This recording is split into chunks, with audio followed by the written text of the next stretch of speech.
Hovermale, host for Pacifica Currents. Today we have San Francisco Archers.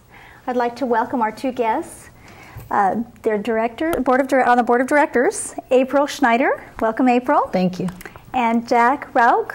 Welcome, Jack. And you're actually a former president of the San Francisco Archers. Well, yes, I am. Thank you very much. It's a pleasure to be here. Can you tell me a little bit about yourselves? April, let's start with you. Let's see, local resident for a very long time. Recently discovered in the last 3 years the San Francisco Archers and the beautiful range. Another hidden jewel in the city of Pacifica. Really excited to be part of the range and the group of people that are out there. Oh, that's fantastic. You know, I had, my children went up to the Boy Scouts up at the archery range, and I had never been back there, and I was amazed at how beautiful it is back there. It's just amazing. Yeah. Jack, tell us a little bit about yourself.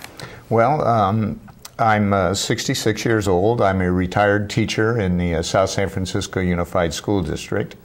I started archery when I was a 6 or 7 year old boy, and gave it up in high school for organized sports. A heart condition that I had in the 1980s led my doctor to ask me if I remembered what I did for fun when I was a boy, and so I said, well, of course I do. He said, well, go do it again. Can you tell me a little bit about the history of archery? Stone arrow points have been found in Tunisia and Morocco that date back 50,000 years.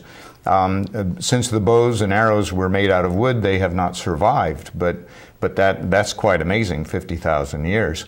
Cave paintings show archers as long ago as 20,000 years, and the oldest bow in existence, I believe, that has ever been discovered dates back to Tunisia about 10,000 years ago. Bows were traditionally made out of hickory and yew and a variety of other woods. Every society used different materials and adapted the bows and the arrows to their particular circumstances.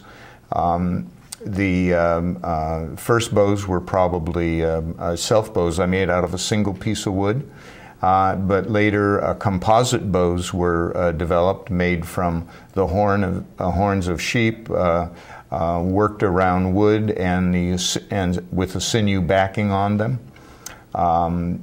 Probably the period of time that most people think of when they think of archery is the Middle Ages in Europe, and today American modern tournament archery really dates back to that time period. The 100 Years' War fought between England and France was probably the height of the success of the English longbow, where you had, for instance, at the Battle of Agincourt, which was fought, the anniversary of which was just recently, October 25th, which was St. Crispin's Day, the patron saint of leather workers. On St. Crispin's Eve, Henry V of England and his army had invaded France and fought a battle against, the English numbering about 6,000 soldiers and the French with somewhere in the vicinity of 30,000. The English archers shooting very powerful bows, maybe 10 arrows a minute or 12 arrows a minute, might have 50,000 arrows in the air at any given minute, or 60,000 arrows in the air at any given minute. And when the battle was over, October 25th, 1415, you had 160 dead Englishmen and 10,000 dead Frenchmen. It was quite a powerful weapon, and tournament archery dates back to that time period where the English were required to practice archery and shot in contests. And the large targets you see behind me here, and behind you, Edie, over here, are FIDE type targets, and that's used in Olympic archery.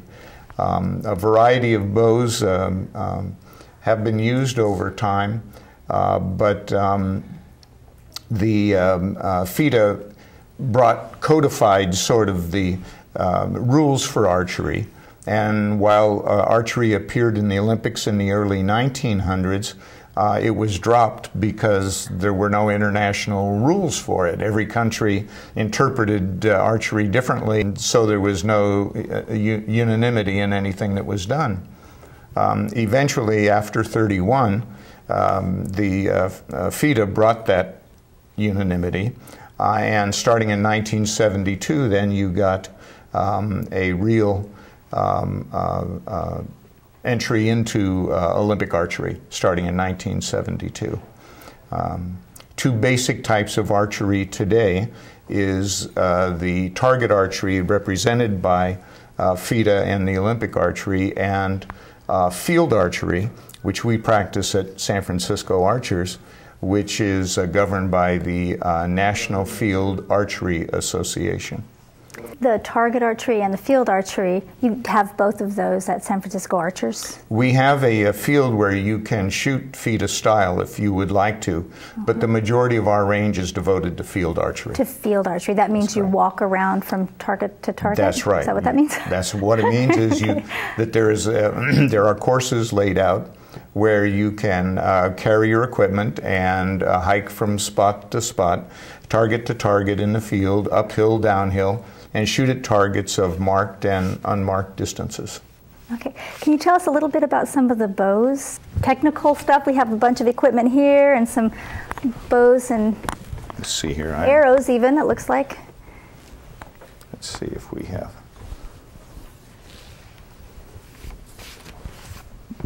This particular bow is an English longbow. It's very close to what you would have seen at Agincourt.